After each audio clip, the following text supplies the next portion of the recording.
Kidlat News Updates.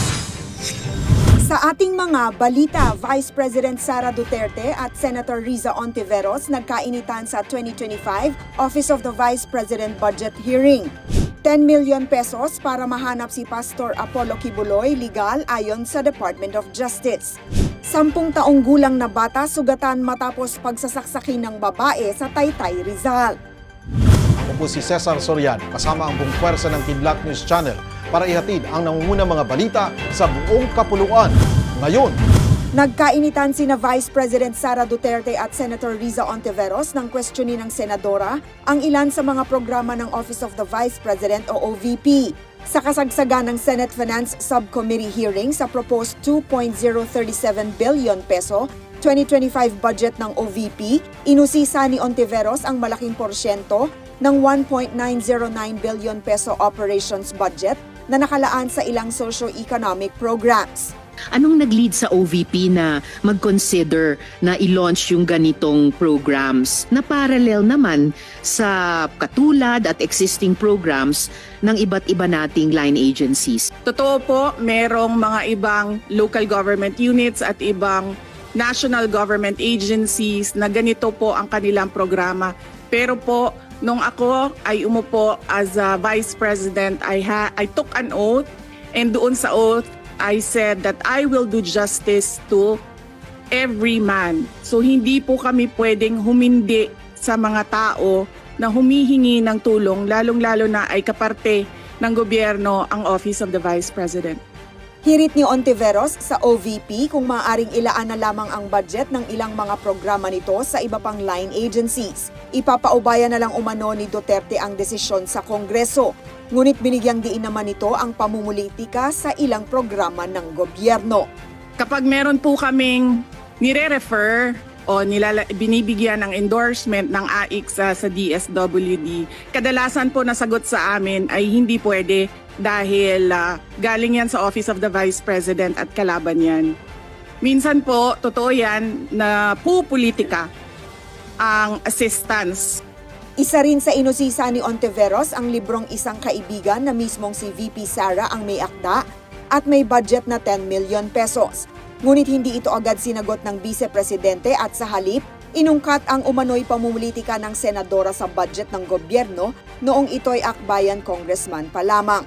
O simpleng tanong, tell us more about the book, Isang Kaibigan, at ilang kopya nito ang bibilihin ng gobyerno sa halagang 10 milyong piso at i-distribute. Ang problema niya kasi, nakalagay yung pangalan ko doon sa libro. At yung libro na yan, ibibigay namin doon sa mga bata. At yung mga bata na yan, may mga magulang na boboto. At yung pangalan ko ay nagkalat doon sa kung saan man ibibigay yung libro.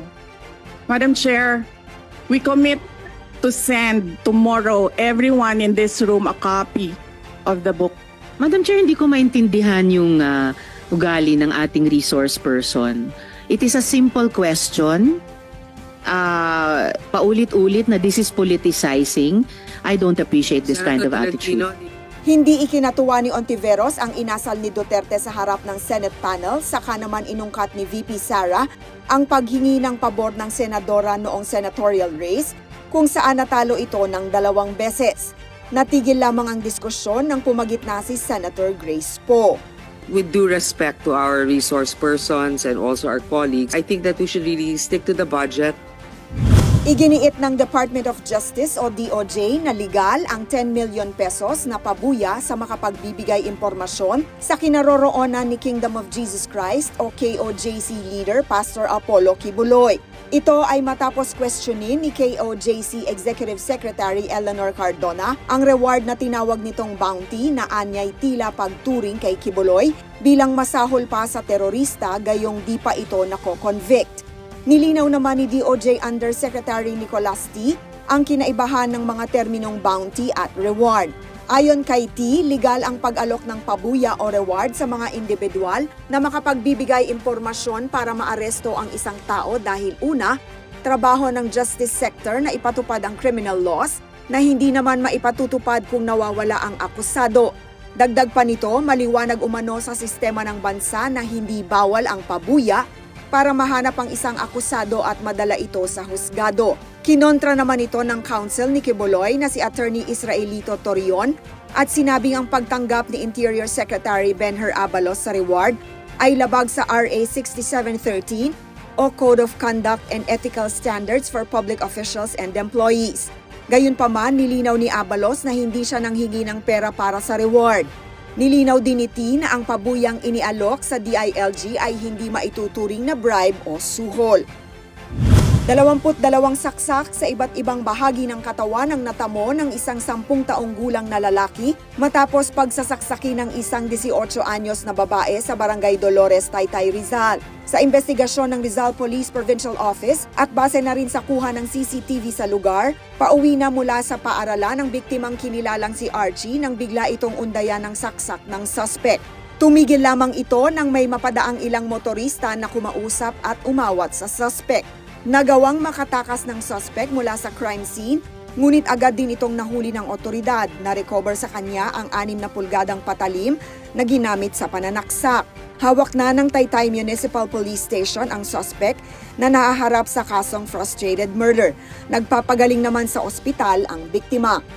Para sa Kidlat News Updates, ako si Rosalyn Sinchonko, nag-uulat.